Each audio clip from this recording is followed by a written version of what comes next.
antara disiplin ikhtiyat kehati-hatian itu tidak bisa menafikan istiqmalul ulama, penggunaan apa? Ulama. Ulama menggunakan Yasin untuk Rasulullah, sehingga settingnya berarti begini, Yasin ya Muhammad, ya seorang lagi, Yasin ya Muhammad, demi Quran yang bijak, innaka ya Muhammad laminal mursalin. Jadi secara istiqmal itu sudah sambung, Muhammad kamu sungguh termasuk orang yang menjadi Rasul.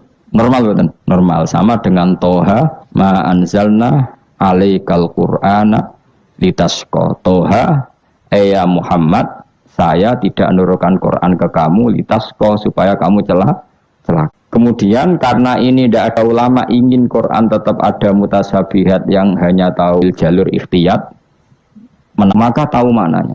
Tahu maknanya itu ngerti sing dikarepno, senajan to ora roh detaile. Misalnya kita dalam bahasa Indonesia sering ngomong gini, kemudian mubalek tadi atau Pak Guru menerangkan A, B, C, D, A sampai Z. Kita tahu A sampai Z itu nggak ada mananya, kalimat A sampai Z itu nggak tahu mananya. Tapi kita tahu bahwa yang cerita tadi mau ngomong bahwa sang mubalek tadi menceritakan detail, apa? Detail. Jadi misalnya saya tadi dilapori seorang suami istri yang konflik dengan istrinya, dia ngomong buruknya istrinya A sampai Z. Mananya apa? Cerita buruknya istrinya detail. Meskipun A sampai Z itu satu potongan huruf yang tidak ada maknanya. Ya seperti itu kira-kira Yasin, Hamim, Ain, Sinko. Jadi kira-kira inilah Quran. Itu dugaan ulama. Lah kepentingannya ulama hanya satu, jangan sampai ada orang yang protes kalau Quran untuk memahamkan orang, kenapa ada huruf-huruf yang tidak memahamkan? Sehingga ulama di kepentingan, tentu kepentingan yang baik, supaya ada analogi. Analogi itu kiasan bahwa seperti itu mungkin. Kayak kita ngomong tadi, saya punya teman cerita istrinya A sampai Z. Itu maknanya apa? Cerita detail. Sementara A sampai Z ya tetap potongan huruf yang tidak ada maknanya. Jelas ya? Jelas tenan to ora? Ojo kok pepeh kowe malas berpikir terus Yasin Allahu a'lam ora roh. Lan aku yo ora roh gak Yasin tok, sak teruse yo ora roh. Paham? Gayamu ora roh Yasin tok. Kalau Yasin hanya Allah yang tahu. Memangnya kowe roh liyane Yasin. Saya kalau nasibnya orang gak ada yang tahu.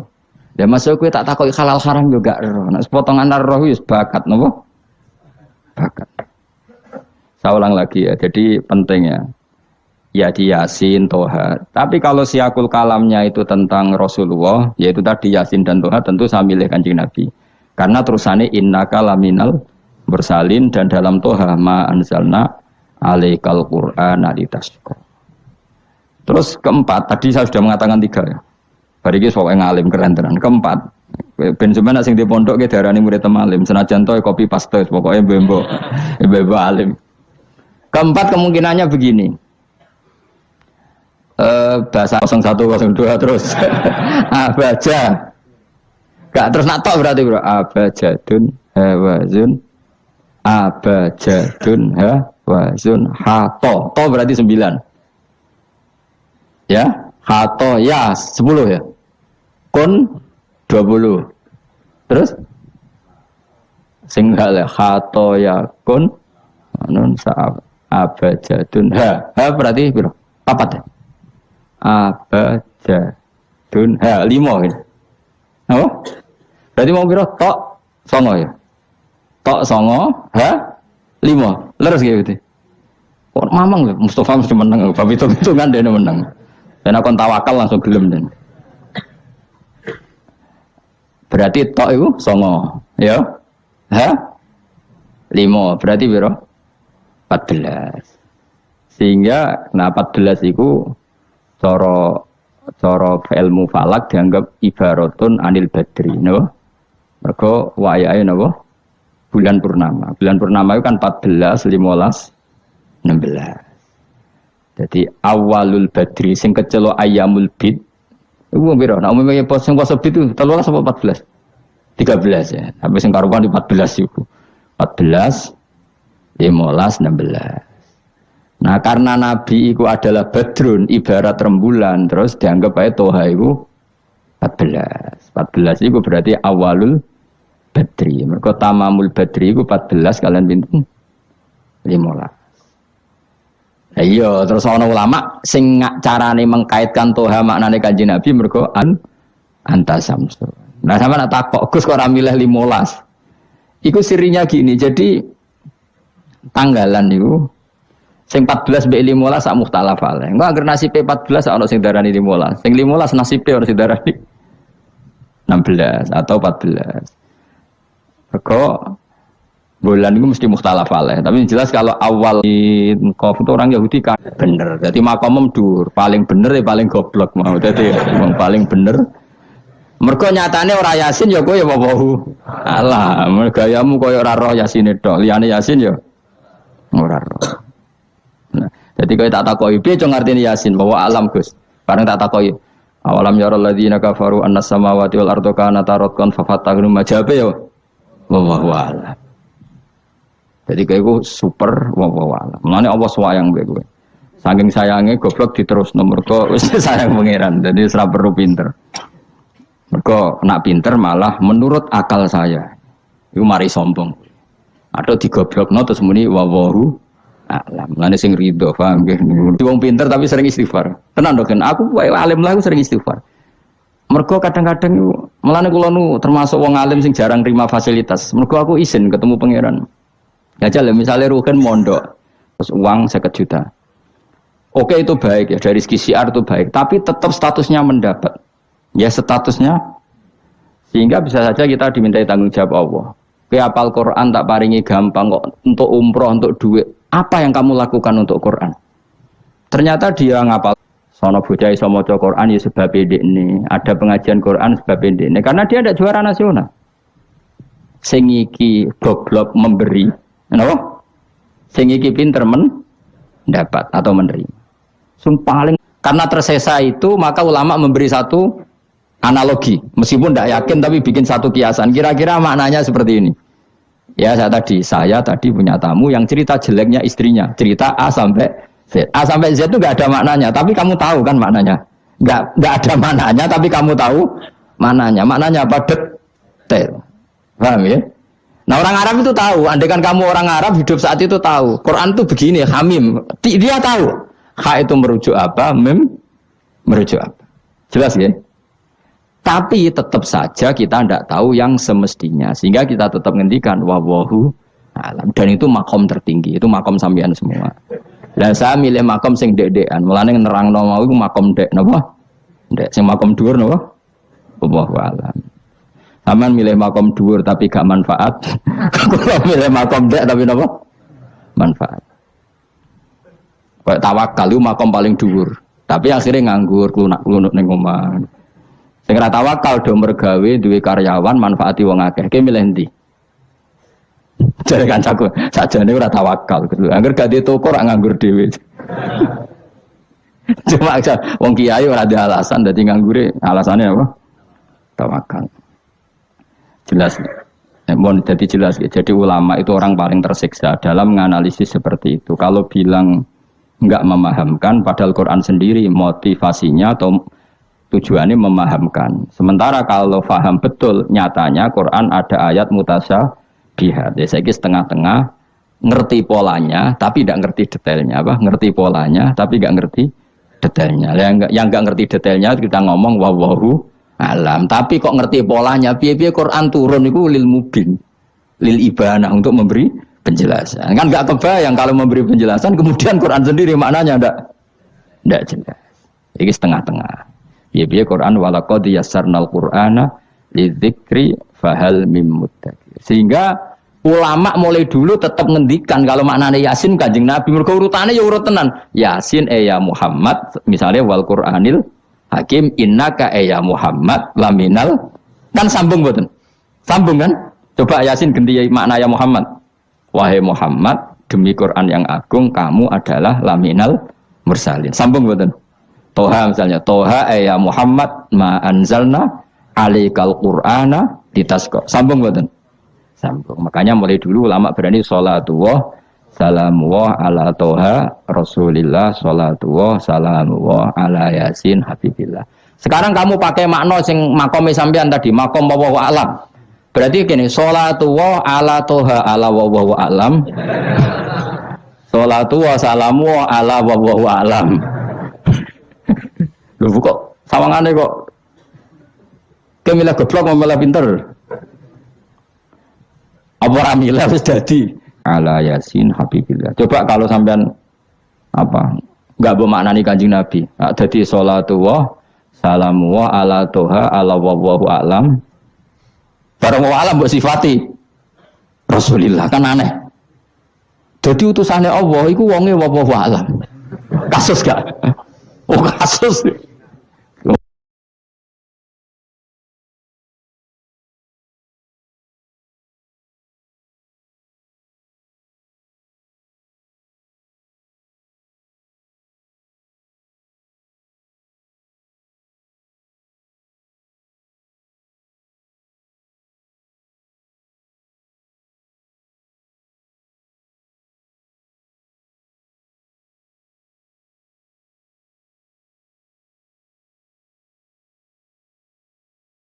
Berarti gini, sholatu wa ala toha ala wallahu alam. Sholatu wa salamu wa ala wallahu alam. Lho kok sawangane kok kemilah goblok malah pinter. Apa ora milah wis dadi. Nah ya makanya kita warai. Jadi ndak semua ulama cara pandang seperti itu. Jadi setengah-tengah. Itu yang ngalami dari 14, 15 sehingga ada awalun nubuwah, ada tamamun nubuwah sehingga kita ngambil dari 14 ya itu kan dia sambung terus gampang ya tapi aja terus nak ngono terus yasin mbok hitungi kabeh nganggo abjadun yo keliru ya seperti itu pun kita butuh sanad ya saya ulang lagi seperti itu pun kita butuh apa sanad dan sanad saya sampai para guru-guru kita sebagian itu memang mengartikan yasin itu Muhammad kayak tadi sholatu wa salamu wa ala toha Rasulillah sholatu wa salamu wa ala yasin habibillah. Coba kalau sampean apa enggak bermaknani Kanjeng Nabi. Dadi sholatu wa salamu wa ala toha ala wallahu alam. Barang wa alam mbok sifati Rasulillah kan aneh. Jadi utusannya Allah iku wonge wallahu alam. Kasus gak? Oh kasus. Oh kriminal besar tak penjara tenan ya. Jelas ya? Jelas ya? Ah ya jelas pinter berarti soleh ra ngaji kang pinter. Sesuk ora sama angkat wis pinter no. Benar. Nah inti dari cerita Yasin itu begini, Allah menceritakan pada kekasihnya yaitu Kanjeng Nabi Muhammad SAW bahwa di antara metode dakwah itu kirim utusan. Ya saya ulang lagi. Dulu Rasul itu di ibu kota kan ya. Rasul semua itu yang Rasul betul.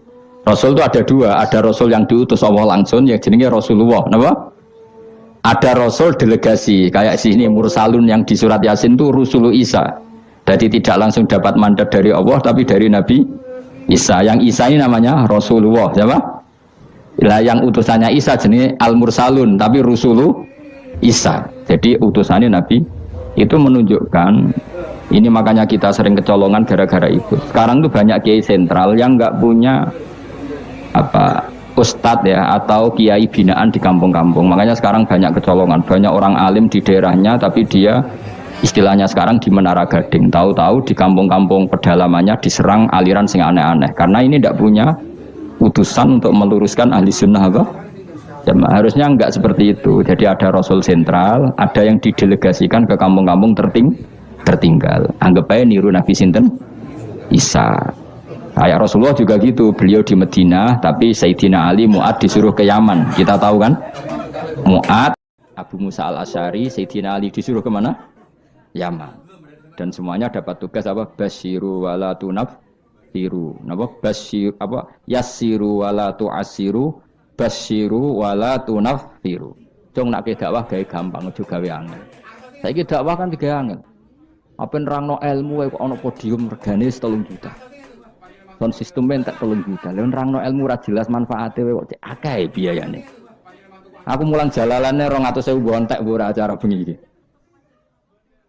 Pokok ilmu digawe gampang, apa nerangno ilmu cek repote. Tapi ra nyindir biasa wae ora usah tersinggung. Apa nerangno ae.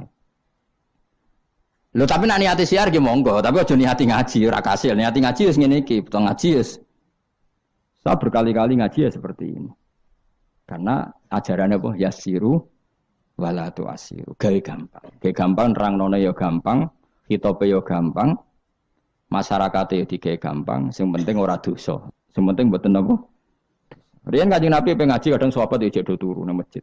Kadang Nabi nak kesuwen mbek ngenteni ya turu. Aku pengen nyontoh Nabi selawatan kok dinyak kubu sebelah. Mana ada dalilnya kalau sebelum sholat pujian? Kok ditakoki hadisnya malah repot kabeh. Tapi nak ana wong muni Nabi kok ora dinteni sahabat ning masjid itu keliru. Dhisik sahabat do ngenteni Nabi. Tapi aku ora roh, iku pujian ta ora ya ora roh. Aku ora direkamane. Lah iki senane takok. Ada hadisnya enggak? Padahal nak ana hadisnya ya ora iso maca. Iku tuwenang yang pede ta kok ngono subhanallah zaman akhir te apaan. Yang jelas sahabat itu ngenteni. Nah gara-gara ngenteni itu keturun. Rai-rai ngene iki nak ngenteni kan keturun. Mulane nak ditakok, dongane iku ngaji apa? Dongane ngaji bismika Allahumma ahya bismika wa amut. Iku dongane ngaji. Ana sing protes, "Nek dongane tiyang turu, Pak." Ya lah ya nak ngaji iku turu. Mulane takoki dongane ngaji apa? Bismika Allahumma ahya wa bismika wa amut. Mergo agar ngaji turu. Tapi ini kisah nyata, ono wong alim mubalek ngomong ngono protes. Pak Yai, saya ini orang alim, banyak apal hadis. Gimana? Tidur pengajian itu sunat. Wah kaget gini, wong alim tenan. Wong alim tenan, wong kanca kula kok sing protes sing kanca kula alim. Ya tak warai dhisik, saiki pinter wis. Protes. Kenapa kok sunat? Kata Pak Kiai pengajian itu pertamanan surga. Di mana-mana pertamanan bikin orang ngantuk. Wah, Kiai nak merasakan pengajian, datanglah ke pertamanan surga. Di mana-mana orang di pertamanan itu ngantuk, ngantuk. Makanya anggap saja yang tidur itu, ya di pertamanan surga. Tapi orang untuk ilmu jenenge turu. Jadi, mulane kula nu dadi kiai Gus lega atine. Sing ngrungokno ya monggo, sing turu ya monggo santai mawon. Ilmuku cukup untuk menganalisis itu. Jadi ilmu saya cukup untuk menganalisis itu. Kalau terang normal ya. Jadi Rasul itu semuanya di pusat kota. Makanya ada litung tiro ummal qura. Ya, semua Rasul itu di pusat kota. Ora oleh Nabi kok wong desa. Tapi desa-desa ini dikirimkan santri-santrinya. Sehingga kita kenal misalnya Sunan Bonang punya utusan Sunan Wijogo. Kalijogo dakwah daerah Sragen, Boyolali sampai Jogja menawa tapi aku ora roh Jogja tenan pura tapi Darwan tok Solo 3 Boyolali Sragen tapi menawa tok Jogja barang. Terus Mbah Sunan Bonang punya murid Mbah Soleh yang sampai Sarang misalnya. Itu mulai dulu gitu. Sehingga saya termasuk orang yang bapak saya kandung itu hidupnya itu paling 2 kilo dari makomnya banyak Sunan Ampel, Mbak Ibrahim napa? Asmara Konti. Ya Sunan Ampel itu ketua wali Songo itu punya bapak itu di daerahnya bapak saya namanya Ibrahim napa Asmara Konti. Nah bahasa Arabnya As-Samar Konti. Terus ini punya bapak namanya Jumadil Kubro itu di Mojokerto. Karena logikanya tadi ketika dari mana itu Thailand atau Cempo itu ke Thailand apa Myanmar ya? Apa Kamboja? Kamboja ya? Tapi sakjane rapati Kamboja kowe kok roh nah iku Kamboja ora roh. Pokoke Cempo lah. Ya kalau enggak Kamboja ya Thailand. Atau kubu sebelah itu angel teman redaksi ini daerah sebelah maksudnya daerah sebelah angel nerang wong sufi angel mergo kowe wis terjustifikasi penting nak ra paham muni wallahu alam kacau gayane sopan tapi itu pelemparan tanggung jawab. Nah dugaannya para sejarawan saya termasuk yakin yang versi ini kan beberapa sejarawan itu kan macam-macam. Ono sing nulis buku profesi, biasanya rapati paham. Umpamanya nulis itu profesi bentuk royalti. Ono sing kiai alim paham sejarah tapi mau nulis wedi ra ikhlas. Biasane nulis iku rada golek dhuwit. Ono sing ora nulis ya ora paham koyo kowe, penting seneng kiai. Iku makome ya dhuwur. Ora penting seneng kiai. Nah keyakinannya banyak kiai itu Sunan Ampel itu lahirnya di Cempa. Jadi di bawah Ketuban itu sudah ada. Sama beberapa ibu putri Cempa. Karena Tuban itu pelabuhan kan dulu kan nggak ada akses kecuali apa pelabuhan. Maka turun di Tuban ya di desanya bapak saya. Makanya keluarga besar saya itu dulu ya masih keren lah secara silsilah. Nah maksudnya intisab ya entah intisab gen maupun intisab belajar. Ya. Intisab ada 2 ada gen ada apa? belajar. Nah, sama intisab nasab maupun intisab sabab. Ini penting saya utarakan. Sehingga orang yang tidak nasab pun untuk barokah Kanjeng Nabi Muhammad sallallahu alaihi wasallam, yaitu tadi karena kullu nasabin wasababin mungqatiun yaumal qiyamah illa nasabi wasababi. Jadi wong sing wis gagal nasab ngene iki iku iso intisab Nabi lewat nasab sebab, yaiku napa warasatul ilm apa? Warasatul ilm. Jadi kowe sekali ra alim wis taqabbalallahu minna minkum taqabbal ya karim. Habib ora, ye ora, Gus ora, alim ora, sapa? Muhibbin, pecinta, penggemar. Kayak slangnya, kayak ana penggemar itu. Nah, karena bapaknya Ibrahim Asmorokondi itu wali itu kan ya orang alim. Makanya dia ke Mojokerto. Karena tradisinya wali itu ngikuti Nabi, syaratnya Nabi dakwah itu di pusat kota. Zaman itu pusat kota Nusantara kan Mojokerto, karena di situ ada apa? Majapahit. Jadi secara logika masuk akal kalau Mbah Jumadil Kubro itu makomnya di Mojokerto karena untuk mencari pusat kota. Paham ya? Jadi ini saya setuju dengan versi itu karena coro hitungan-hitungan alim itu masuk akal. Paham apa? Singgah di Tuban karena pelabuhan, milih Mojokerto karena pusat kota. Karena semua nabi itu litung ziro, ummal qura, waman haulaha. Nah, kemudian para nabi ini karena sentral di daerahnya, beliau untuk ke pelosok-pelosok kirim utusan. Itu disebut arsalna ilaihimus. Nah, utusan minimal 2 karena biar ada temannya. Ono konco ngrumpi, konco rembukan. Nah, dhewean kan repot. Nah, 2 ini kemudian ditambahkan 1. Fa'azzazna bisalis. Terus sunnah keempat, biasanya dalam proses dakwah itu dibenci banyak masyarakat. Kemudian Allah selalu bikin 1-2 orang yang mau iman dari kampung situ. Ya, dalam konteks ini Habib An-Nat disebut waja'a min aqsal madinati rajulu yas'a. Jadi polanya Allah ini akan terulang terus. Kalau kamu di dakwah di desa binaan maka yang nolak banyak, tapi selalu ada 1-2 yang menerima kamu. Nah, ini yang awal 1-2 menerima kamu, insya Allah awal dari kebaikan segalanya. Asal kamu sabar.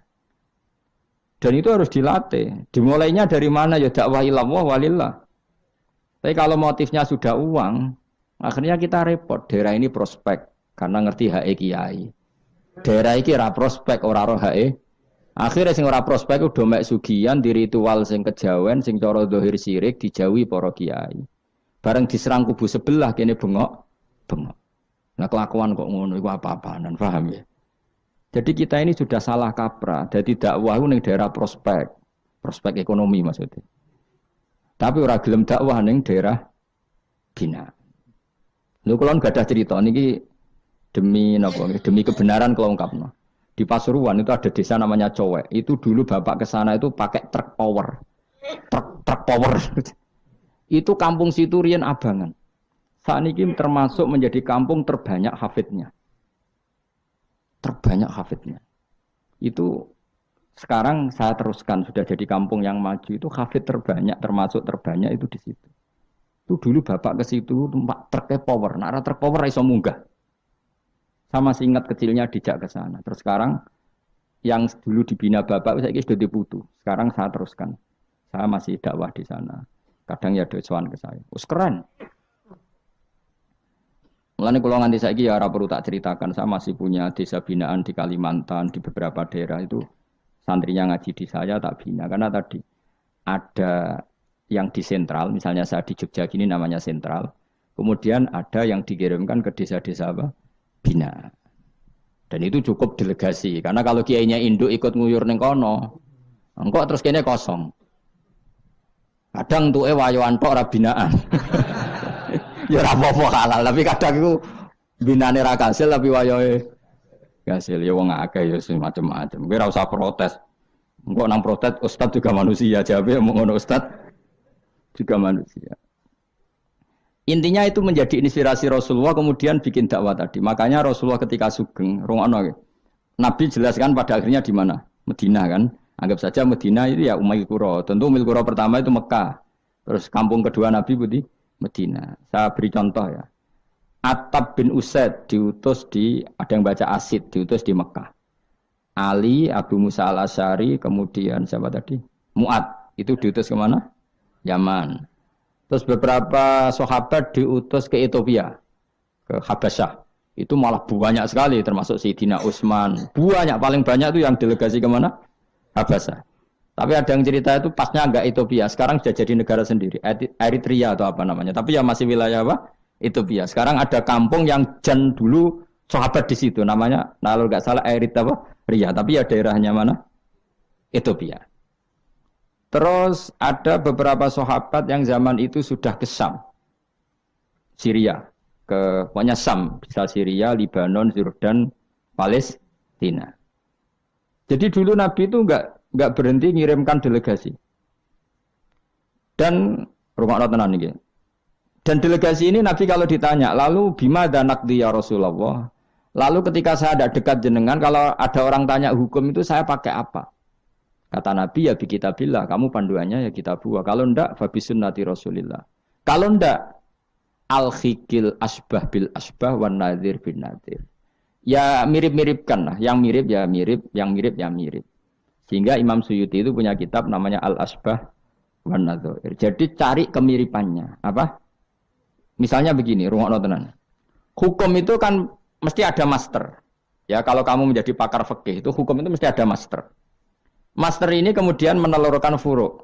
Nah, furu' ini kalau dalam fikih disebut hadal hukmu mufarra'un ala kadza. Hukum ini dicabangkan ngikuti indukan ini. Misalnya begini, rungokno awas kan. Misalnya hukum begini. Tak warai. Engkok ketara kowe pinter ta ora? Mergo aku jek berharap kowe pinter. Ana wong iku jimak bojone ning wulan Ramadan. Rino. Napa? Rino. Hukume piye? Jimak bojo ning Ramadan hukume batal ora? Batal. Pinter senodok pinter separo lah. Kemudian jimak bojo ning wulan Ramadan itu hukumannya berat. Yaitu kafaronya selain qada harus merdekakan budak atau puasa 2 bulan berturut-turut. Kalau ndak memberi makan orang 60 orang miskin, satu miskin untuk orang satu mud. Pokoknya berat hukumannya. Disebut tidak kubro. Rungokno. Lalu menurut Imam Syafi'i, pelanggaran dengan sanksi seberat itu adalah hanya untuk jima. Sehingga kalau kamu batal lewat makan, ya tidak kena hukuman seberat itu karena makan tidak jima ya tidak makan. Cara cangkem elek wis suwe bah nek jima ra makan ra jima. Cara cangkem elek. Mergo jima dianggap terlalu seru, meskipun halal dianggap seru. Cek kurang ajar ya poso-poso batal demi jima bojone. Ya tentu iki contoh bojo ayu elek wis ora kepikiran. Ya coba bayangno mosok lho Gus, ngempet sedina ra kowe bojomu elek dadi ra bayangno. Kowe iku aja bayangno ambek awakmu to. Iki bayangno iku wong Arab mangane daging, ke mangane mendoan. Mendoan tempe apa meneh? Apa sing tahu apa badem yo? Tahu susur terus apa? Jadah terong yo mesti subhanallah. Ora iso dikiyasno. Wis mangane mendoan bojone elek yo ora ngarah kecelakaan ngono. Yo bayangno wong Arab mangane daging bojone. Ayo. Wes Mustafa khusuk lah cara wong Arab sing ayu bangir ngono. Wes ora ngarep iso ngempet tak jamin.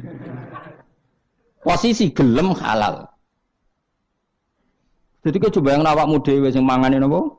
Mendoan tahu susur kan. Jadah. Iku ora sereten nek sak apik. Kula pertama mangan jadah iku kaget. Kula niku kan rada kiai lho. Rada kiai iku nak mangan niku golek sing gampang. Bar jadah tak pangan kelet kabeh bingung. Sesuai ning Jogja kulino, kenapa dhisik ora kulino mangan yang seperti itu. Sesuai saiki kulino. Alhamdulillah ora tau keleleden. Pertama keleleden. Aneh cara daerah kula kan apa? Aneh. Pomene jenenge jadah kok elek temen. Kira apa maknane jadah? Jenenge tok sing elek, rasane enak. Maksudnya jadah ketan sing enak ora mbok terusno. Oh, musuh zaman hoax ini bahaya nek gak diterangno detail. Rungokno tenan iki tak latih alim ya, mergo ilmu barokah. Kula nu untuk barokah ulama-ulama sing pun kabundut maupun sing ijek sugeng. Kemana? Sehingga dari Imam Syafi'i ya jima itu tidak makan itu tidak jima. Oke, kita setuju. Karena jima itu dianggap terlalu serem. Napa? Ya serem tuh misalnya ngene, kowe mertamu gone rugen, terus mangan segone kan normal, terus pamit. Kan nyelek kamar aku jima bojoku. Kurang ajar to, tamu ngene kurang ajar to. Ya kurang ajar. Tapi cara pikiran Imam Malik, ini mazhab Maliki. Kenapa hukumannya seberat itu? Kenapa hukumannya seberat itu? Karena hadku hurmati Ramadan min ghairi udhrin syar'iyyin. Melecehkan Ramadan, tidak menghormati harkat Ramadan dengan tanpa udzur yang syar'i. Sehingga kalau kamu makan mie atau makan sate atau makan jadah tanpa udzur syar'i, tanpa sakit, maka hukumannya sama. Karena dianggap melecehkan Ramadan tanpa udzur syar'i. Imam Malik cara berpikir, memangnya jima bojo statusnya haram kan tidak zina. Jima bojo status halal apa haram? Halal. Bedanya apa dengan makan? Kejima lebih mangan bedanya apa dalam hukum halalnya? Sama kan? Kenapa hukumannya berat padahal jima itu halal? Karena hadku hurmati Ramadan min ghairi udzrin syar'iyyin, merusak kehormatan Ramadan tanpa udzur syarak sehingga dihukum seberat itu. Kalau gitu tidak harus jima, makan ya sama, rokokan ya sama, apa saja sama. Paham ya? Ya sudah seperti itu, namanya al-hikin nazir bin nazir wal asbah bil asbah. Maka menjadi lazim dalam hukum fikih ketika sesuatu disebut itu mewakili yang lain, yang semakna. Jadi buat kias. Saiki wong malah gergakno sunah Nabi keliru. Sunahnya mana? Sunah mbahmu. Zaman Nabi Sugeng wis ana kias. Justru Nabi menyuruh kita pakai kias karena sunnah itu tidak cukup. Kenapa tidak cukup? Karena Nabi yang pernah dilakukan Nabi tentu jumlahnya terbatas. Mau tidak mau dalam hukum terkini kita pakai kias.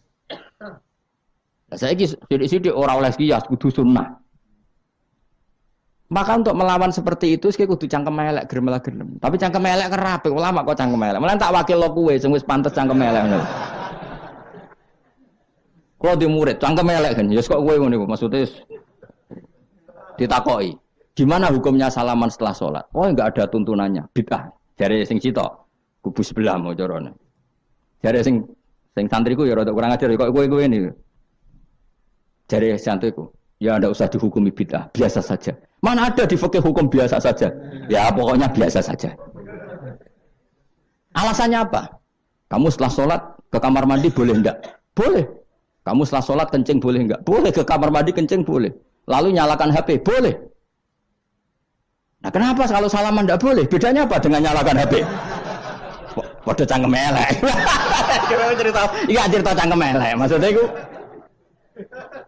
akhirnya satu-satu yo satu-satu. Lah kula sebagai kecelok wong alim do takok aku, dua-duanya takok. Cara jenengan sepundi? Padha nganggure ya mrene ngono.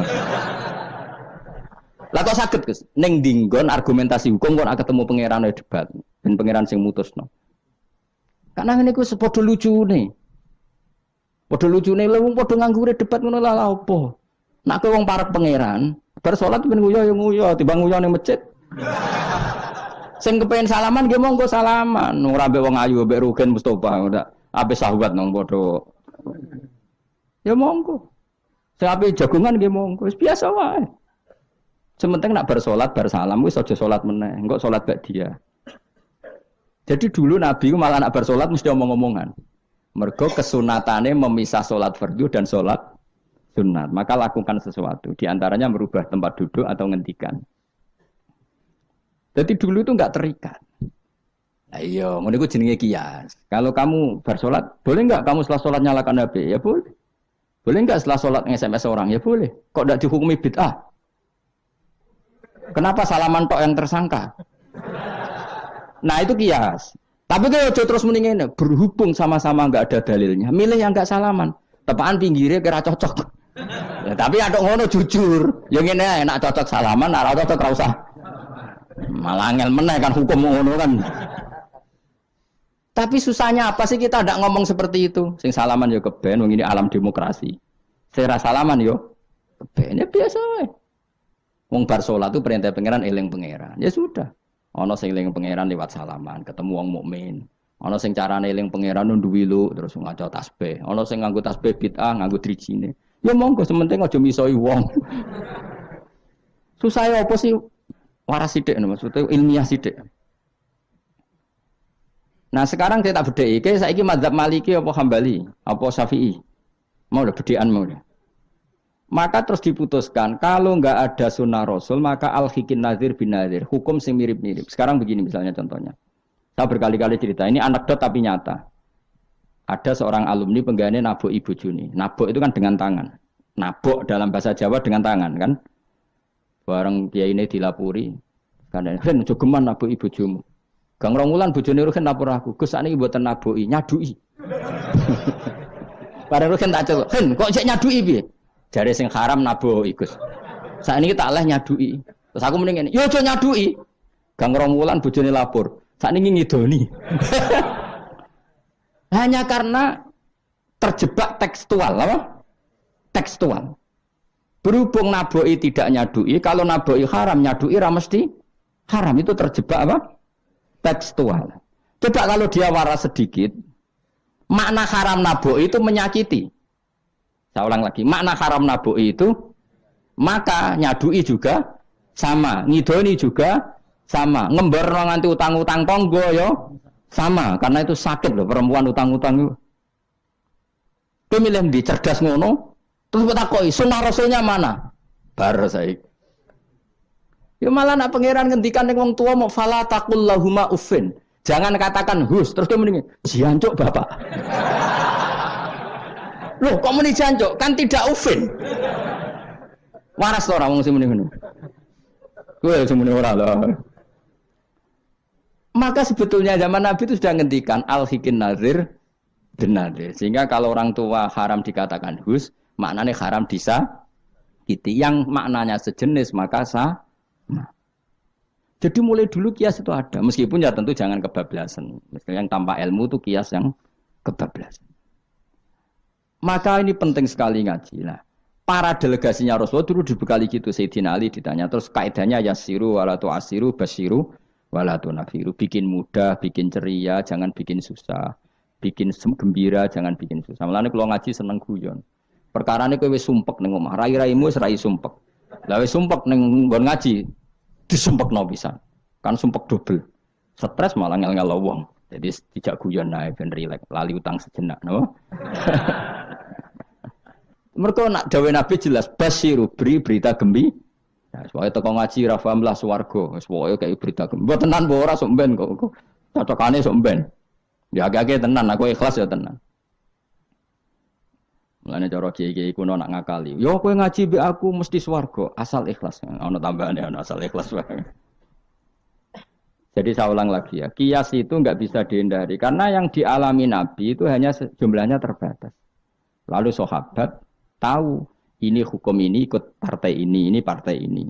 Tahu karena al-hikin nadir bin nadir wal albah bil asbah.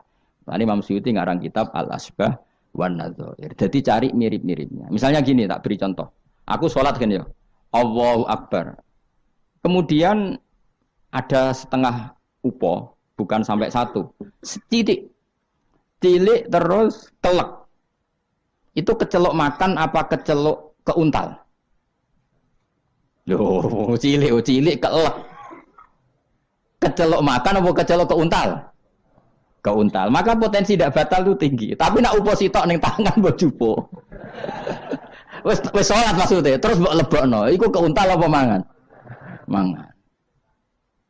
Jadi akhirnya kita bedakan mana yang amdan, mana yang sahwan. Sehingga yang amdan meskipun kecil hukumnya makan. Kalau makan berarti membatalkan salat. Tapi ning bab tamu, salat tuh batal dengan makan. Tapi ning bab tamu, jong tamune kayak no mangan. Tamune kasih makan. Terus mbok kei upo sitok. Ini di bab sholat sudah makan namanya.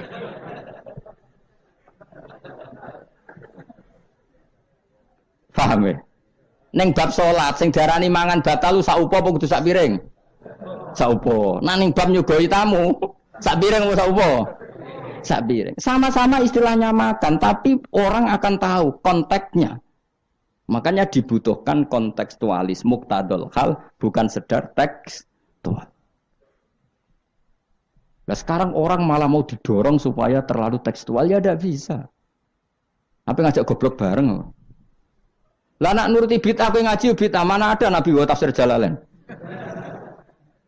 Wong Jalalain ora ngono. HP Nabi ora tau nganggo HP. Pemene WA nang tambah ora tau. Partai, zaman Nabi apa ono partai ngene. Sesuai tak takoki, lha kowe salat kok ning Indonesia, Nabi ora tau lho salat ning Indonesia.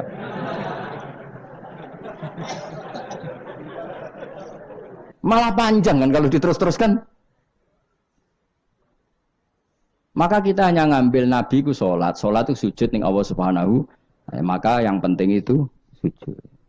Nabi ketika sujud itu baduke sak ngisore aliyah, sak ngisore bokong. Maka syarat saya sujud itu dari ulama-ulama bokonge kudu sak dhuwure bathuk. Oke. Tapi tentu itu contoh kondisi normal. Lah saiki misalnya ana wong sujud delalah nggone ndas iku tingkat. Tetep sah ta ora? Kaya sujud ning gone daerah-daerah sing kaya ning Arab lho, nek saya haji ku sujud ning bokong.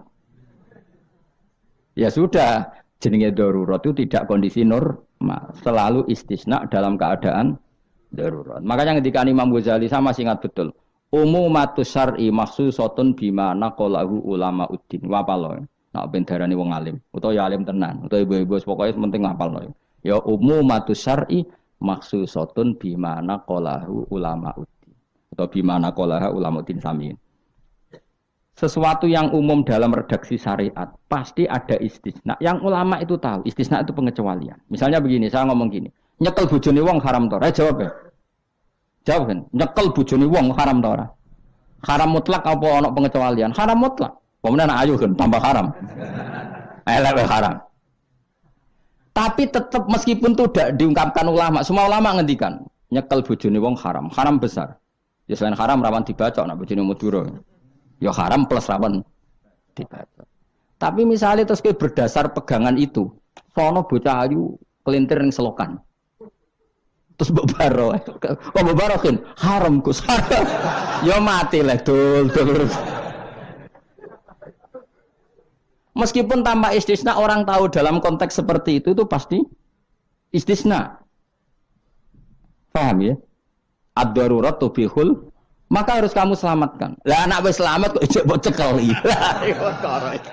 Iku ngeluai batas ini. Meskipun takbirnya tadi haram memegang perempuan, haram melihat perempuan. Ada aturannya. Maka ulama kemudian membuat beberapa pengecualian. Haram melihat perempuan kecuali untuk kesaksian, untuk mulang, untuk mergawe. Untuk mergawe kalau wong soleh lah nak ape haji, gelem ra gelem ndelok pramugari. Kan tau ana pramugari kok Mustafa jenggoten-jenggoten. Kepengen wong Melayu tapi. Gelem ra gelem kan kedelok pramugari, tapi ya sekadar muamalah. Nah saiki terus ana canom nakal. Gus kula ndelok cah wedok tapi muamalah ngopi. Waduh iku perkara.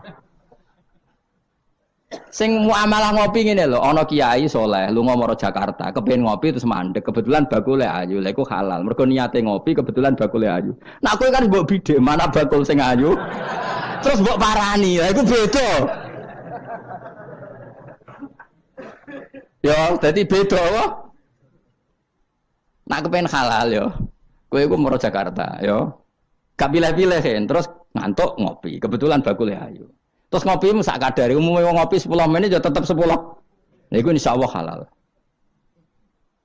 Tapi nak kowe bidik sekian titik. Terus kamu menentukan arah ngopi di mana. Iku masuk muamalah ya tetap ya terus nodi. Jelas iku beda. Karena tadi umumatus syar'i makhsusatun bima naqalahu ulama uddin. Jadi meskipun takbir itu umum, misalnya gini. Misalnya ini contoh gampang. Siapa saja yang membunuh orang mukmin maka dia masuk neraka selama-lama. Bunuh orang mukmin. Redaksinya wa may yaqtul mu'mina muta'ammidan fajazahu jahannamu khalidan fiha. Lalu ada eksekutor kisos. Saya ulang lagi, eksekutor kisos. Misalnya Ruhin bunuh Mustafa yang amdan. Kan kena hukum kisos. Kemudian eksekutor ini bunuh Ruhin. Ini masuk ayat itu enggak? Enggak kan karena dia bunuhnya karena tugas. Padahal ayatnya tadi siapa aja yang membunuh orang mukmin, padahal eksekutor juga bunuh orang. Tapi kan nggak bisa masuk itu, paham ya? Terus ada lagi contohnya, kita alat efek ya, ben pinter, ya ben pinter, atau ibu pinter, gak apa-apa mantas sababi komen bahwa minhum, ibu pinter, insya Allah ditulis pangeran ya pinter, ngomong pangeran itu gampangan, pangeran itu partai politik, husnudonan gampang pangeran. Jadi orang wong ibu soleh ya ditulis. Bukan karena Allah nggak tahu, piro-piro sing diebo-ebo wong soleh. Nah si bebo katokan cekak nih rong barat malah repot nol paham ya. Misalnya ono wong ralim kok serbanan kayak protes, apa-apa. Nangi wong barat katokan tok malah repot. Terus ngono ae makome cek ngono mau. Contohnya, jupuk barangnya wong tanpa pamit haram tau ora? Haram. Wes yakin? Saiki ono buajar gede Terus sing iso nyelametno iku debok pohon pisang tanggamu. Terus kowe haram nak gak pamit. Mbok golek wonge ra ono banjir-banjir. Kayak sedeng mati. Iku wajib ngetok tampa pamit. Sing duwe wajib ngekeki izin. Suatu saat konangan iku. Nah nak nuruti fikih ya kudu izin. Nah, tapi hukum ini iki maksusoh ditertentukan dalam kondisi normal. Nak kondisi ra normal langsung kowe ngetok wet mau terus mbok go ngelangi. Iku halal tanpa izin. Nah kecuali ngene butuh sitok mumpung untuk izin ngetok 5. Sing 5 ben sing duwe kuwapok. Yo kurang ajar le dol-dol izin. Maka kemudian ulama menyusulkan kaidah ad-darurat tubihul mahdzur. Dalam keadaan tertentu ini boleh. Nah, artinya gini, enggak bisa. Sidik-sidik sunah Rasul ora bisa karena yang pernah dilakukan Nabi jumlahnya terbatas. Maka al-hikin nazir bin nazir. Yang mirip-mirip ini disamakan mirip-mirip ini. Yang mirip-mirip ini disamakan mirip. Makanya, nah, kemudian ada hal-hal yang kita tidak pernah tahu persisnya. Kayak kasus tadi, orang jima istrinya di Ramadan. Cara pikiran Imam Malik, illatul hukmi adalah hadku hurmati Ramadan biwiri uzrin syar'iyyan. Maka makan sama minum. Cara pikiran Imam Syafi'i ya ndak, kalau jima ya jima saja, jangan yang lain. Kesetuju ndi? Ono pikiran rodok beling, pikirannya wong Hanafi. Khilah itu rodok beling. Rodok beling ini, misalnya kowe poso-poso kok luwes banget. Mokak wedi kena hukuman niku. Tapi kowe Hanafi ta Syafi'i ya ngaco. Apa ya ora Syafi'i ra Hanafi, padha ora pahame kok. Hanafi apa Syafi'i? Syafi'i apa Hanafi? Kan biasanya anak cilik milih sengguri. Ayo Syafi'i atau Hanafi? Hanafi atau Syafi'i? Bulan Bali ini cek Syafi'i. Nah cara orang Hanafi ini, kowe nak lesu banget kan. Kowe mokak langsung wedi apa? Kena sanksi berat. Cara Imam Hanafi, khilai kowe lunga. Jadi lesu tak iki awas kena beling. Langsung dia paham berarti beling kabeh sing ngajar. Allah masuk, keseling, wah sowan Gus Bahan. Kan aduh, nak delok penyanyi dangdut kan gak untuk rukhsah. Karena rukhsahnya syarak hanya untuk taat. Jadi nak niatem delok dangdutan kan gak untuk rukhsah. Wah, lesu banget. Cara ngene kan, wah sowan Gus Bahan. Karena sowan kiai kan ibadah.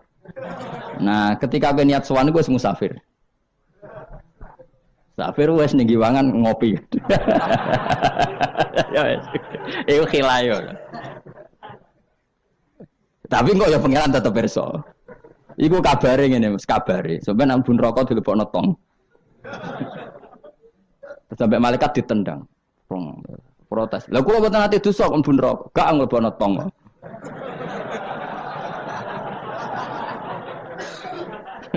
Dadi engko adu khilah-khilan mbek malaikat.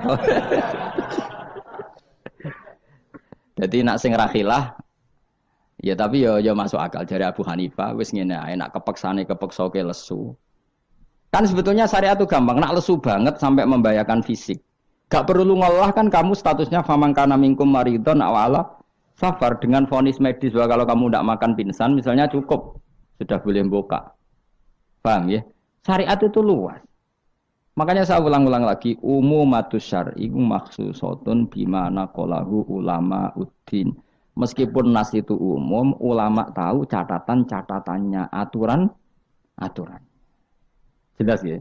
Jadi saya mohon sekali, makanya anak kitab namanya Al-Asbah wan Nadzair. Jadi misalnya Nabi melakukan sesuatu, kita cari mirip-miripnya. Jadi misalnya Nabi kirim utusan ke Yaman, berarti Nabi di sentral dakwah, kemudian kirim delegasi ke kampung-kampung tertinggal. Ya kamu jangan harus Yaman. Misalnya di sini bisa Sragen, Boyolali, Jogja, Rembang, apa saja. Tidak harus Yaman, jadi ngambil sunnahnya bukan Yaman. Aku saiki kok misalnya orang Indonesia kirim utusan yang Yaman, yo kalah alim lek dul. Ning kono saya itu Umar Hafid ono alim-alim tapi mbok kirimi utusan. Jare niru Nabi dulu ya dakwahe kirim utusan yang Yaman. Mbahmu ngono, ngarwan Yaman saiki malah gudange ulama. Said Abdul Haddad wong Yaman, Said Umar Hafid wong apa mbok dakwahi kiai pesolatan. Apa mbok ulang primbon. Lah nek nuruti sunah Rasul zaman iku tugasnya ning ndi? Sembrono. Maksudnya Yaman zaman iku maknane nyuwun sewu daerah tertinggal zaman Nabi. Lah saiki wis dari pusat Islam. Jadi saiki Yamane digenti koyok moro dakwah ning daerah tertinggal. Ora kok Yaman sing saiki. Lha iku jenenge al-hikin nadzir bin nadzir. Kanjeng Nabi dikandani pangeran, ngene lho mat, kena dadi nabi, wis kowe ning Mekah atau ning Madinah, tapi ada delegasi di beberapa daerah niru peristiwa Nabi Isa. Iku jenenge wadrib lahum masalan ashabal qaryah. Paham ya? Paham, wis pokoke yasinan mbek paham. Seneng aku di murid pinter-pinter seneng. Muni paham. Nyenengno guru ku ibadah. Tapi nak kira paham muni paham bodoni ku dosa. Dadi ganjarane sitok nyenengno guru, dosane sitok bodoni. Tapi tetap badi ke ganjaran iku ditulis 10. Elek ditulis sitok, berarti badi 9. Ya kan al hasanatu bi asri amsalihah, berarti piro? 10. Bodoni ditulis sitok, berarti cek piro? 9, cek badi lah, cek badi. Niku hadis lho, kang kira oleh bantah. Ya, pokoknya anggar manja bil hasanati falahu asyru amsalihah. Wa manja bi sayyiati fala yujza illa misal. Iku Qur'ane ngoten, hadisnya jelas. Nah, apik ditulis pinten? 10. Iku wae 10 minimal, Kang. Nak tepaan nama apik banget ila sabimi atidifin ila atafin kasira dilipatkan 700 sampai ila atafin apa? Kasira. Mun kula terusno. A'at takhidhu ana ta ngalap sapa ingsun. Bil hamzataini tetep lam loro minhum taqaddam. Maksudnya iso tasil iso tahqiq. Fi ang dartahum bahwa ta'ata fi istifham bi makna nafi kan maknane nafi. Min dunihi saking liyane Allah. Ghairihi tegese liyane Allah. Aku ngalap alihatan. Mosok aku iku mbok kongkon ngangkat alihatan ing pangeran. Asnaman tegese pira-pira pangeran. Sing iyurit nilamun ngersakno ning ingsun sapa Ar-Rahmanu Allah sing Rahman bidurin kelawan bahaya la tuhni mongko ora nyemugeno aning sang ingsun apa syafaatum syafaate asnaf. Masa saya disuruh menyembah berhala yang kalau Allah murka sama saya berhala itu tidak bisa berbuat apa-apa karena memang tidak bisa apa-apa. Podo-podo nyembah ya zat yang bisa melakukan apa saja yaitu namung Allah Subhanahu wa taala. Allati kang za'amtumuha kang nyangka sira kabeh ing aliyah mbok sangka sian ing manfaat. Padahal gak ono manfaate sama sekali berhala-berhala iku wala yung kitun lan ora iso nyelametno sapa para berhala ning ingsun. Uti wala yung kitun sifatu aliyah disifati lafat aliyah. Ini saat temen ingsun idzan nalikane nyembah berhala. In abad tu tegese lamun nyembah ingsun kira wa ing liyane Allah. Iku lafi dolalin, iku ing dalam kesesatan mubinin kang jelas bayinin jelas. Kalau saya menyembah selain Allah pasti sesat. Karuan nyembah liyane Allah mesti sesat. Ini saat temen ingsun iki dawuh Habib An-Najjar. Ini saat temen ingsun aman tu iman sapa ingsun biro bikum kelan pangeran sira kabeh. Fasma'u mongko ngrungokno sira kabeh ning ingsun. Ini bukti ya bahwa kebenaran itu harus dimaklumatkan ya. Jadi kebenaran itu harus apa? Dimaklumatkan. Karena ketika Habib An-Najjar sudah benar, saya iman kepada Allah. Allah adalah yang Tuhan hakiki. Fasma'un, dengarkan ini. Karena semua kebenaran harus disampaikan. Jadi nggak boleh kebenaran dirasakan diri sendiri. Makanya kalau iso maca Jalalain ya tak sampaikan lewat ngaji seperti ini. Karena menyimpan ilmu itu dosa. Sampean tinggal menerima, gak paham buang kune kareng ngrungokno ora paham. Paham ya? Alhamdulillah. Mengko kula tak matur pangeran Gusti mun do paham alhamdulillah. Ini satu meneh ingsun aman tu iman ingsun pira bikum lan pangeran sira kabeh fasma'u mongko ngrungokno sira kabeh ingsun. Ya seperti ini. Ayat ini kan tentang orang Antokiyah, tapi kita bisa meniru bahwa kebenaran harus disampaikan meskipun di depan orang yang kadang belum menerima. Ini kaum ini kan belum menerima. Ya betul. Toh tetap disampaikan. Oh kalau gitu kebenaran harus disampaikan meskipun pada kelompok yang kadang tidak menerima, enggak apa-apa. Keputusan apapun pasti ada kelompok yang tidak menerima. Iku wis gunane ku, mulane biasa wae ora usah serius. Untuknya ada yang menerima, ada yang tidak terima. Ya biasa wae. Ana sing darani kowe bodoh, sing darani pinter, sing nganggep pinter nganggep ae bener, sing darani bodoh. Oh, ngono gampang kan. Utawa kowe nak tawaduk sing darani goblok iku bener, sing darani goblok pinter. Kowe milih ndi? Wis das wong nganggur. Mikir ngono iku wong nganggur. Mestine wong iku pikirane namung setunggal diridani Allah napa mbok. Mulane latar, urip nang donya mung sitok kang golek ridane Allah sepurane iku wae sing mbok pikir. Lah opo kowe mikir liya-liyane? Ruwet.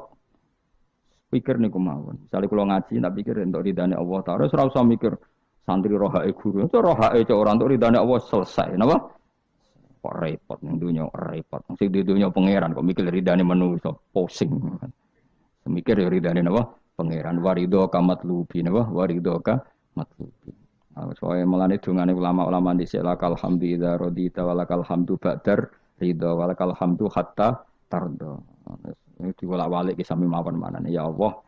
Kulo suwun jenengan ridho teng kula. Segala puji bagi engkau hatta tardo sampai jenengan ridho teng kula. Walakal hamdu ba'dar ridho. Walakal hamdu hatta tardo. Pokoke Yo ngoten orientasi ulama riyen. Makanya dawuh Sayyidina Umar, dawuh ulama-ulama, wong sing kepengin ora mati suul khotimah kon maca napa tiap pagi napa raditu billahi robba wa bil islami dina wa bi Muhammadin nabiyyu wa rasulah. Jadi setiap hari kita memperbarui perjanjian, ya Allah saya sudah puas engkau sebagai Tuhan.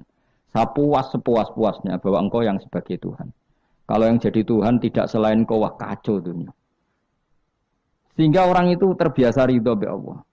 Untuk rezeki ini ya senang ditakdir sujud ya senang. Sehingga kita ketika sujud itu luar biasa. Karena itu kenangan terbaik kita di akhirat.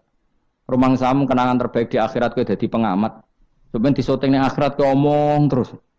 Kau takoi pangeran. Kenapa kau dunia omong terus? Padahal dunia sing ngatur aku. Gak bisa jawab.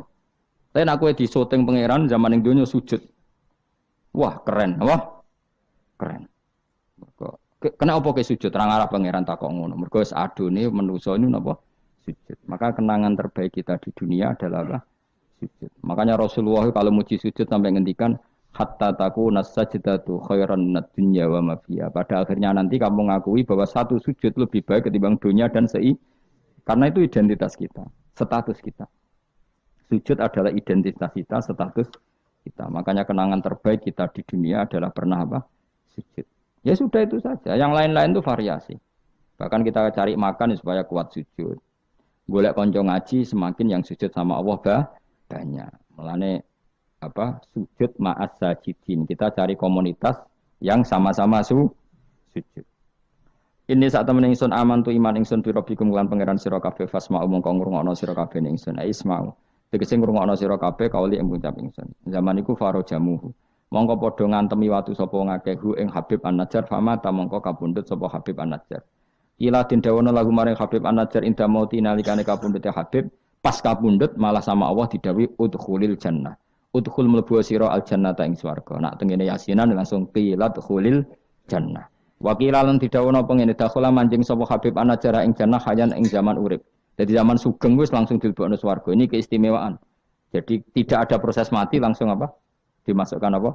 Swarga. Tapi kila ya. Kila itu tidak valid. Yang valid ya kila lahu inda mautih. Tentu umumnya yang mati dulu baru masuk surga. Qala dawu sapa Habib An-Najjar ya harfu tambihin te huruf tambah laita qaumi menawa kaum ingsun ya alamu ngerti sapa kaum. Ketika sudah meninggal dan beliau masuk swarga, iku aja berharap mestine kaum saya tahu bahwa kebaikan seperti ini ganjarannya swarga dan mereka tidak lagi kafir. Intinya apa?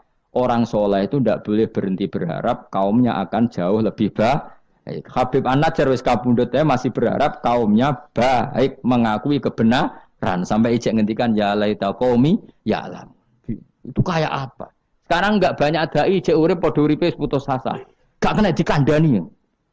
Piye ora ono ngene iku zaman wong soleh-soleh dhisik ora ono. Dakwah itu tanpa akhir, tanpa putus asa. Habib An-Najjar wis kabundut wae ijek berharap ya laita qaumi ya alamun bima ghafara li rabbi wa ja'alani minal mukramin. Maksudnya ngene iki kaumku kudu roh bahwa balasan kebaikan adalah masuk surga, kemudian mereka menjadi iman. Intinya berharap itu tidak ada selesainya. Nah, itu yang ditiru Kanjeng Nabi ketika Abu Jahal kafir berharap kalaupun Abu Jahal kafir ya Allah saya berharap anak putune. Abu Lahab kalaupun kafir kula berharap anak putune. Akhirnya Allah nyebadani Abu Jahal punya anak Ikrimah akhirnya Islam, ya. Abu Lahab dan anak Darroh akhirnya Islam. Banyak tokoh-tokoh kafir yang akhirnya masuk Islam anak-anaknya. Mereka enggak berhenti berharap. Sekarang Jawa ora kena bapaknya kena napa?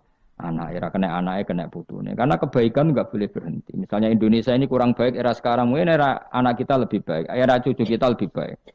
Orang malah Indonesia bukan bubar piye. Malah bingung kabeh.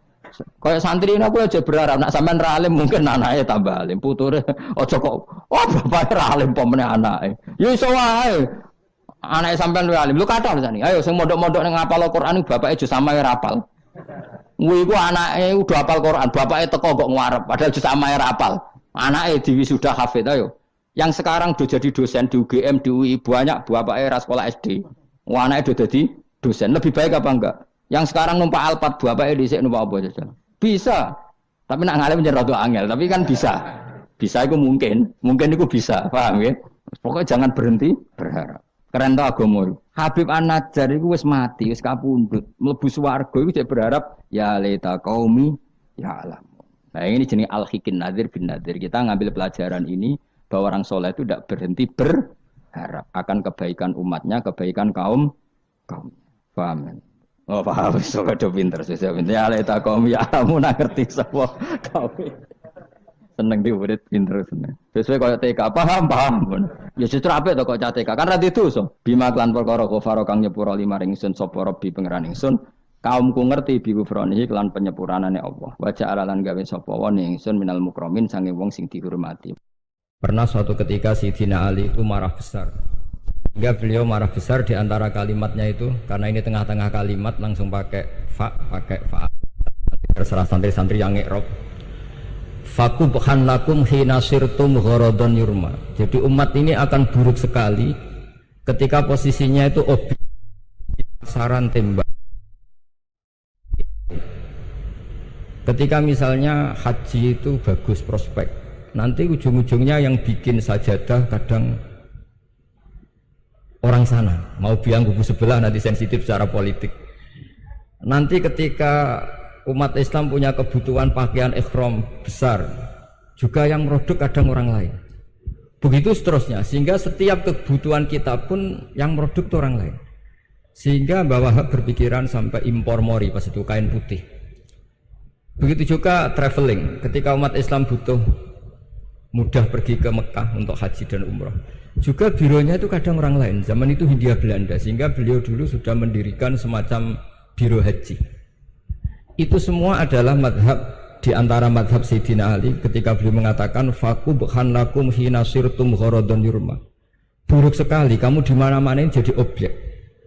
Misalnya kira-kira ginilah, kalau hallnya Mbah Wahab itu ada 10.000 santri dan semuanya karena keluarga kiai itu dermawan sama Bu Mujidah dikasih makan semua. Nanti cateringnya yang menyediakan orang lain, kita tidak punya kecakapan produksi itu atau melayani itu.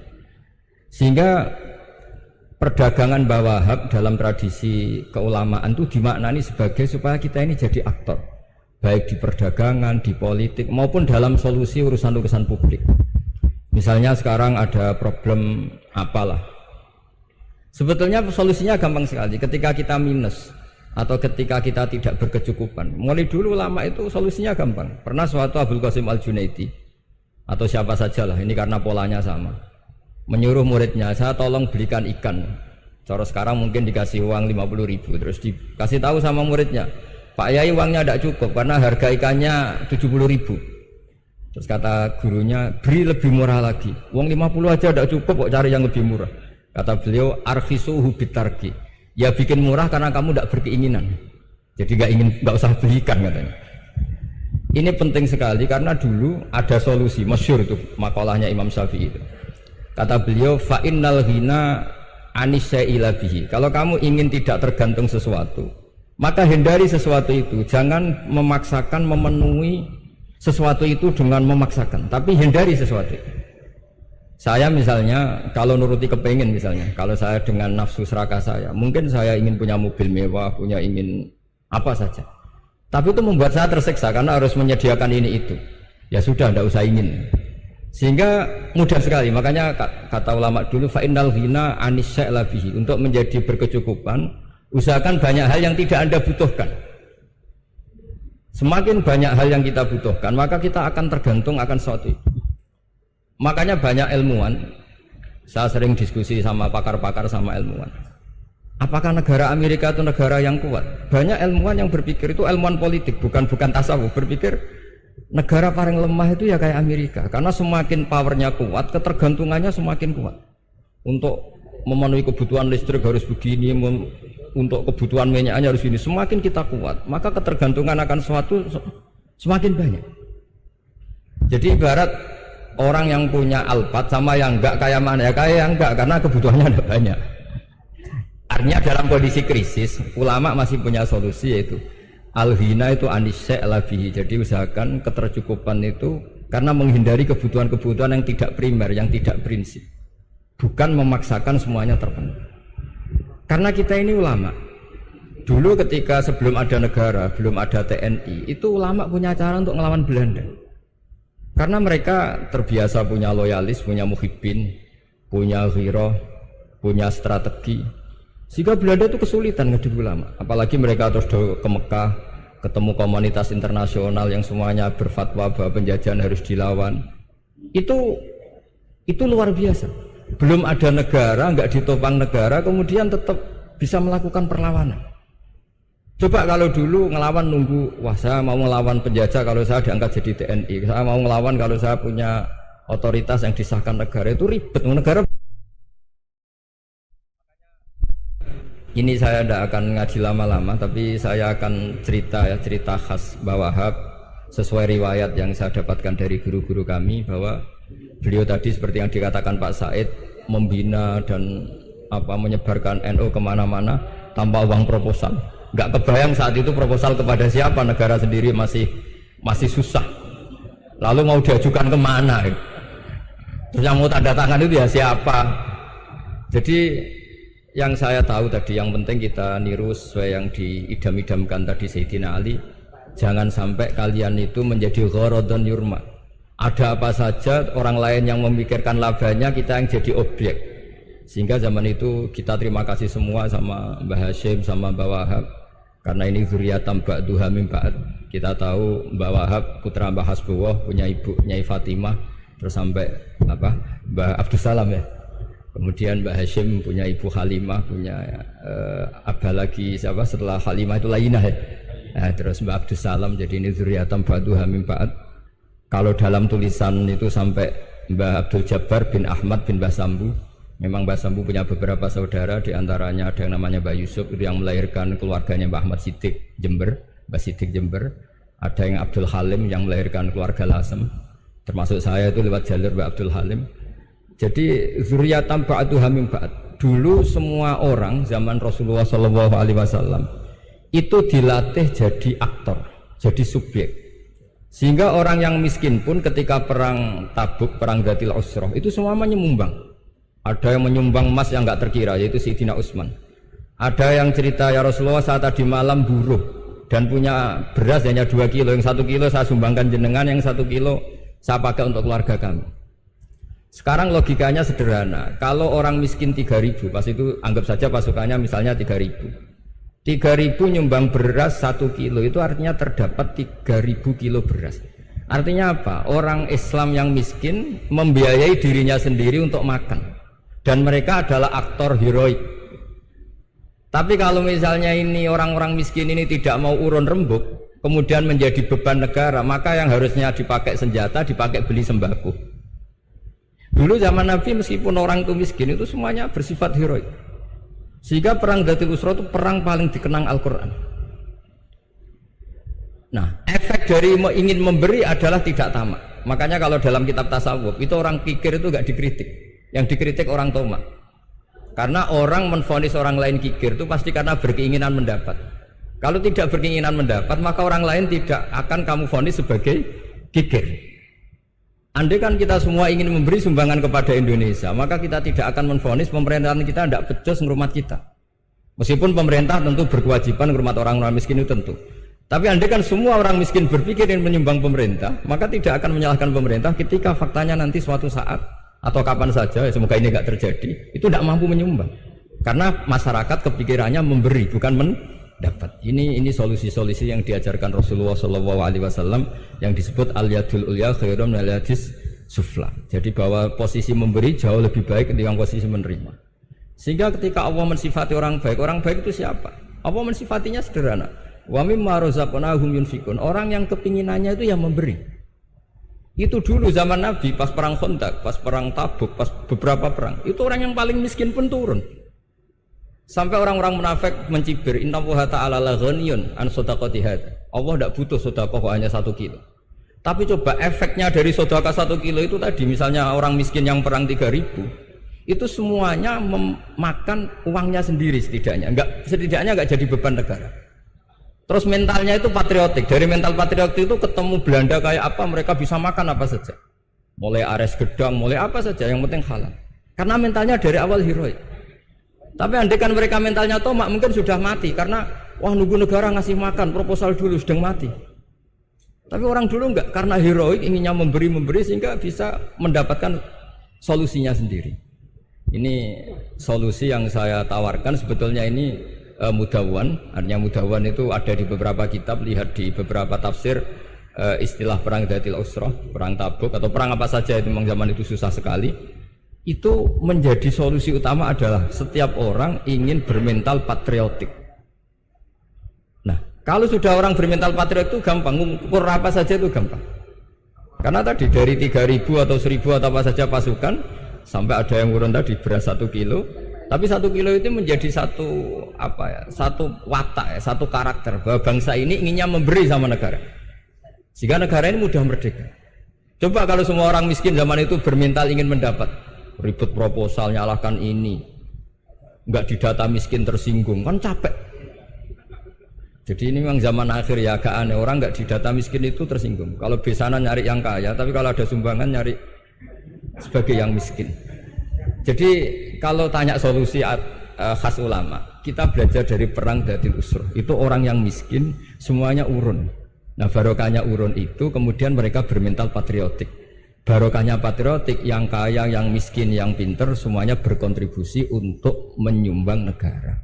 Akhirnya negara ini bisa merdeka sebelum terbentuk TNI, sebelum terbentuk Polri. Karena tadi keinginan memberi, keinginan patriotik. Sehingga cerita buyut-buyut saya ketika Belanda atau apa Jepang, itu yang dicari di geladak saya itu ya kitab. Karena kitab ini dianggap sumber inspirasi mereka melawan Belanda. Dulu kita tahu masyarakat kita itu kalau ngerti Belanda itu dipanggil Doro, wis penjajah jadi diundang Doro. Itu kan terlalu dulu. Sehingga orang Arab itu kadang agak dengan tanda kutip mencibir kita kalau bahasakan negara jajahan itu mustakmarin, negara yang perlu rame karena cara berpikir masih terbelakang. Wong penjajah kok dipanggil Doro. Terus ketika beberapa kiai melihat Belanda baik karena di alun-alun dikasih masjid gini-gini, sudah tidak berotak karena anggap Hindia Belanda itu baik. Baru ketika era beberapa ulama, ada Mbah Hashim, ada Mbah Hasbuh, tadi kata beliau Dwi Tunggal tadi, terus ada fatwa resolusi jihad, sehingga mereka baru sadar bahwa Belanda itu ancaman. Kayak apa pentingnya ilmu, kayak apa pentingnya fikih. Karena di fikih jelas jihad untuk melawan penjajah itu fardu kifayah. Tapi jika musuh kadung ada di kita, maka itu fardu ain. Tidak lagi ada prasyarat harus lelaki, harus merdeka, enggak, perempuan pun harus terlibat. Jika kita punya pahlawan kayak Nyadin, beberapa daerah Kartini, itu ada di khazanah kitab-kitab fikih kita. Jadi kita tidak pernah kehilangan khazanah untuk menjawab muskilatus zaman, untuk menjawab problem-problem zaman. Tapi yang penting kita selalu ngaji, selalu belajar. Saya adalah orang yang sebetulnya tidak pernah ingin terkenal karena saya itu suka belajar.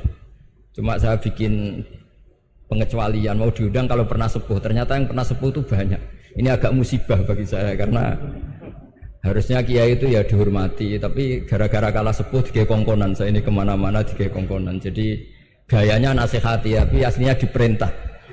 Jadi tidak ada kerennya sama sekali. Saya di mana-mana posisinya al-ma'mur, diperintah. Tapi saya senang karena ilmu itu butuh konsensus. Andai kan saya tidak pernah ngaji di depan Mbah Mun, di depan bapak, di depan guru-guru, maka mungkin saya tidak pede atas bacaan yang saya baca. Karena saya tidak tahu ini benar apa enggak. Jika masyhur kalau dalam guyonan santri, ada orang tidak baca-baca kitab, cari kamus sampai mati tidak ketemu, karena dia bacanya lam tardiman. Oh itu cari di kamus sampai mati tidak akan ketemu. Bareng tanya gurunya, ini apa Pak Yai? Oh itu lam tarodaman. Lam tarodaman itu karena marjeknya mar'ah, orang ningali sapa mar'ah daman ing getih. Dia bacanya jadi satu lam tardiman. Dicari di kamus ya sampai mati tidak akan ketemu. Makanya di guyonan-guyonan pesantren itu banyak katanya ada cerita orang mati karena satu titik. Jadi gurunya baca habbatun sauda dawaun min kulli da. Jadi dia kitabnya kelebihan apa? Titik.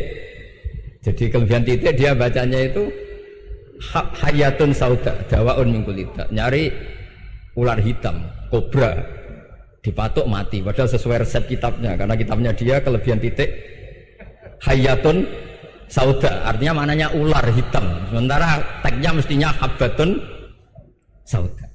Jadi kenaifan-kenaifan begini itu harus kita dandani, karena yang bisa, kata Pak Said tadi, yang bisa itu kita cari kebenaran dari mana. Kita itu ya pokoknya ulama lah. Ndak harus NU, ndak harus Muhammadiyah, pokoknya ulama yang wasatiyah. Dan itu nanti terus gimana yang wasatiyah itu kayak apa, tapi jelas ulama. Karena dulu zaman, kalau kita fair secara sejarah dulu ya Mbah Wahab ya dekat Mas Mansur, dulu Mbah Hashim ngaji sama Mbah Ahmad Dahlan sama-sama di Mbah Soleh Darat, ketika di Mekah ya sama-sama ngaji di Syekh Khotim Minangkabau. Jadi kalau era beliau itu ya memang dulu perbedaan itu nggak ada masalah. Karena perbedaan itu bawaan visi ya. Saya belajar usul fikih di antara yang diceritakan di buku-buku Mbah Wahab. Beliau itu ahli usul fikih. Sementara Ki Bisri itu suka fikih mateng. Sehingga memang ada perbedaan antara fikih mateng dan usul fikih. Saya beri satu contoh. Ini guyonan tapi nanti di usul fikih nanti kelihatan. Di usul fikih itu ada ilmu namanya tangkihul manat. Ketika Nabi sama-sama menyebut sesuatu, sebetulnya ada benang merah di situ, tidak sama persis. Misalnya begini, Ja'a A'rabiyun ila Rasulillah sallallahu alaihi wasallam, faqala ya Rasulullah ahlaktu. Wa ma ahlakaka qal waqatu imraati fi nahari Ramadan. Ya Rasulullah, saya ini orang yang rusak karena saya berhubungan intim dengan istri saya di ketika Ramadan. Terus Nabi ngendikan, ya sudah kamu harus merdekakan budak, saya tidak punya ya Rasulullah. Ya sudah kamu puasa 2 bulan berturut-turut. Kata beliau, puasa baru sehari saja kecelakaan apalagi 2 bulan. Karena kamu orang Arab lah, orang Arab itu dia cerita ini di Arab tadi. Terus ya sudah kamu sedekah sama 60 orang miskin. Saya ini orang paling miskin. Susah kan menghadapi orang miskin seperti ini itu. Nah, pertanyaannya secara usul fikih, menurut mazhab Syafi'i, sanksi berat itu hanya untuk yang berhubungan suami istri. Sehingga kalau membatalkannya pakai rokok, pakai minum, pakai makan, tidak kena sanksi seberat itu. Masuk akal kan, karena memang hubungan suami istri dalam banyak hal, misalnya haji, itu ifsad, yang benar-benar ifsad, bisa merusak haji secara total. Tapi menurut Imam Malik, pikiran Imam Syafi'i itu dianggap aneh. Loh, ini hubungan suami istri itu statusnya mubah, sesuatu yang boleh. Maka semua hal yang boleh tapi merusak kehormatan Ramadan, maka ketentuannya sama. Yaitu misalnya nggak sakit, nggak apa, pagi-pagi nyate. Wah, itu kan melecehkan Ramadan, nggak sakit, nggak apa, kok pagi-pagi nyate. Perlu dicatat karena hubungan suami istri itu sesuatu yang boleh. Berarti kalau yang boleh merusak Ramadan hukumannya berat, makan yang statusnya boleh juga hukumannya berat. Itu dulu bapak saya ketika bikin analogi itu mau cerita sederhana gini. Hak di sini ono santri ya goblok, kandhanane angel. Istrinya lapor ke kiainya, Pak Yai, santri jenengan kalau sama istri sering mukul itu nabok pakai tangan. Santrinya dipanggil kan alumni, kamu jangan sering mukul istri kamu gini-gini. Iya Pak Yai, njeh. Suatu saat 2 minggu istrinya lapor lagi, sekarang tidak nabok Pak Yai, nyaduk. Karena yang dilarang hanya nabok. Dipanggil kiai, lo kamu katanya masih sering nyaduk istri kamu. Yang dilarang kan mukul, sekarang nyaduk. Kapan-kapan meludahi. Nah, artinya di usul fikih dijelaskan bahwa makna haramnya naboi adalah hurmatul idza, haramnya menyakiti. Maka nyaduk sama, meludahi sama, menerlantarkan sama. Itu dulu bahwa ahlinya bikin usul fikih seperti itu. Sehingga misalnya amar ma'ruf nahi mungkar, ketika beliau ditanya apakah perlu ikut kabinet gotong royong, tapi di situ banyak kelompok yang mungkin tidak cocok. Pikirannya kayak apa harus ikut, justru ikut benahi dari dalam. Meskipun dari ikut itu bahwa Wahab nyun sewu yang ngalami fitnah yang macam-macam dituduh karena zaman itu nasakom. Tapi itu beliau santai saja. Tapi zaman itu memang itu sah karena zaman itu belum dibubarkan. Jadi yang dialami Wahab ini luar biasa. Semuanya harus jadi pelajaran bagi kita. Makanya jangan pernah meninggalkan ilmu yang bernama usul fikih, karena fikih yang mateng itu cara basa Jawa ini akan kehilangan stok teks. Misalnya Nabi sedekah pakai kurma atau pakai apa makanan pokok. Itu hadisnya itu kurma, sama Imam Syafi'i digenti kutu ahli baladi, yaitu makanan pokok dari negara. Sehingga kita tidak bisa mentang-mentang Nabi sedekahnya pakai kurma terus kita orang miskin kita kasih kurma. Bisa linu tuh nih kalau makan kurma orang Indonesia itu. Karena yang penting itu kutu ahlil balad, bukan kurma. Bukan mentang-mentang Nabi sholat di Mekah Medina, kalau ingin persis sunnah Rasul sholatnya harus di Mekah Medina. Kalau di Indonesia Nabi tidak pernah sholat di Indonesia. Sunnah Rasul sholatnya di Mekah Medina, bisa ada orang sholat kalau gitu. Jadi ada ilmu yang namanya tangkihul manat, yang harus ditiru itu sisi mananya. Nah dalam konteks Arabi tadi terus kemudian ada dibuang. Ja'a Arabiyun, kata Arabi itu dibuang. Datang orang Bedui. Mbok orang kota pun kalau punya kesalahan yang sama hukumannya juga sama. Maka kata Arabi dibuang. Nah, menurut Imam Malik kata jima hubungan suami istri juga dibuang, digenti membatalkan puasa dengan apa saja yang tanpa udzur syarat. Jadi ini kealiman kiai-kiai Indonesia dulu itu, misalnya kentong dulu meskipun ada yang bilang bid'ah, kentong itu bid'ah karena mirip orang Nasrani. Orang Nasrani itu bentuk kentongnya di kelenteng itu tidak seperti kentong kita. Adat Indonesia kalau pos kampleng ada maling, ada banjir pakai kentong. Jadi adatnya memanggil tuh pakai kentong. Makanya kiai-kiai dulu, ini mirip orang Nasrani, enggak mirip pos kampleng katanya. Padahal jelas ya, menurut hadis sahih jelas ketika ada sahabat usul ya Rasulullah bikin kentong, wah jangan nakus itu nanti kayak Nasrani. Bikin buk itu trompet, jangan nanti mirip orang Yahudi. Ya dengan api ya Rasulullah, jangan nanti mirip Majusi. Datang sahabat tergesa-gesa, beliau mimpi kalau diajarin azan. Azan itu maknanya al-ilam, memberi maklumat waktu sholat. Akhirnya ada azan. Kemudian ulama Indonesia dulu Mbah Hashim sama Kiai Fakih Mas Kemambang, yang satu anti kentong, yang satu pro kentong. Itu dulu ya saling menghormati, nggak masalah. Karena fikih itu sekali khilaf itu mirip-mirip. Tadi Pak Said Akil nyinggung Palestina. Saya pernah ke Palestina. Itu banyak ulama Mesir yang mengharamkan orang datang ke Yerusalem, ke Masjid Aqsa. Karena mau tidak mau harus dapat visa Israel, berarti ngaku eksistensi Israel. Karena dianggap mengaku eksistensi Israel maka hukumnya haram. Tapi saya pernah ketemu Imam Masjid Aqsa. Beliau bilang begini, Pak Bahak, kalau orang Islam dari seluruh dunia tidak datang ke kami, maka eksistensi kami dianggap diabaikan oleh komunitas internasional. Dan itu dengan mudahnya Israel mencaplok kita. Sehingga separuh ulama Mesir juga mewajibkan yang mampu harus ke sana. Dengan cara itu Aqsa aman karena masih diperhatikan ulama atau komunitas internasional. Yang satu cara pandang ke sana berarti ngaku eksistensi Israel karena ada visa Israel. Yang satu bilang harus ke sana, dengan itu eksistensi Masjid Aqsa terjaga karena masih diperhatikan ulama atau komunitas Jadi di mana-mana khilaf itu ya seperti itu. Tapi alhamdulillah di kita itu khilaf itu biasa. Sehingga zaman kita mondok, saya itu pernah pengalaman buruk sekali saya ketika jadi Rois Musyawarah Fathul Mu'in. Itu ada pertanyaan gini Gus Hasib. Saya tanya gini sama orang, Gus, soft paling utama itu yang nomor berapa? Nomor 1 kata saya. Yang kedua, yang soft berikutnya, iya yang berikutnya. Kalau sudah tahu soft terbaik itu yang nomor 1, kenapa masjid gak dipakai memanjang selatan utara? Biar semuanya nomor 1. Selagi masjid itu memanjang barat timur, pasti ada soft 1, 2, 3. Itu kan kurang ajar betul. Jadi supaya orang soft 1 semua ya tinggal desain masjidnya, yaitu memanjang utara selatan. Selagi masih memanjang barat timur, pasti soft 2, 3. Terus saya kebalik tanya, lalu setelah begitu yang paling abdul siapa? Yang sisi kanannya imam. Ya sudah, imamnya dipojokkan pol selatan, biar semuanya dari pol kanan. Nanti ada masalah lagi, yang paling abdul siapa? Yang paling dekat imam. Yuskono kerubuti imam kan gitu. Jadi kalau nuruti fikih itu ya memang ilmu logika. Sehingga banyak orang jadi wali itu dari hasil ijtihadnya. Ada orang jadi wali karena sering sholat di shaf awal. Tapi ada wali pesaingnya justru jadi wali karena kalau sholat di belakang. Tapi tetap wali. Suatu saat dua wali ini ketemu. Loh, kamu kok wali? Padahal kalau sholat paling belakang. Saya tuh malu sama Allah. Kok koyok sok suci ya gue ngarep gitu. Jadi wali karena adab, bukan karena males loh ya. Saya itu gak pede, saya saja kok sholat di depan. Maksudnya kok kepedean itu. Tapi tentu secara syariat tetap baik yang di depan. Ini saya bukan bela yang, kenapa saya cerita bela yang belakang, karena yang bela jarang gitu, makanya saya.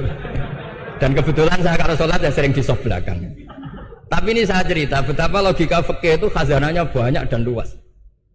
Dan kita bicara usul fikih itu biasa. Kita belajar sama beberapa ulama. Saya berkali-kali cerita di mana-mana. Muhammad bin Hasan Asy-Syaibani itu mewajibkan ulama kaya, dan beliau kalau ngitung duit itu di kamar tamu, di ruang tamu. Sehingga santri ora kepikiran nyalami template. Kan cara wong Jawa kan meliting ngitung duit kok di ruang tamu. Tapi ternyata alasannya beliau masuk akal. Ben santri ku roh nak kiye ini di duit, dadi ora perlu kepikiran nyumbang gula. Ya masuk akal. Tapi yang nyimpen duit ya masuk akal, wong duit kok dipamer-pamerno. Tapi yang pamer nggih monggo, nak niate ben wong Jawa ndak perlu berempati, gak perlu sakit. Jika gak perlu didata dapat BLT, mergo duwike didakok. Itu semuanya istihad. Assalamualaikum warahmatullahi wabarakatuh.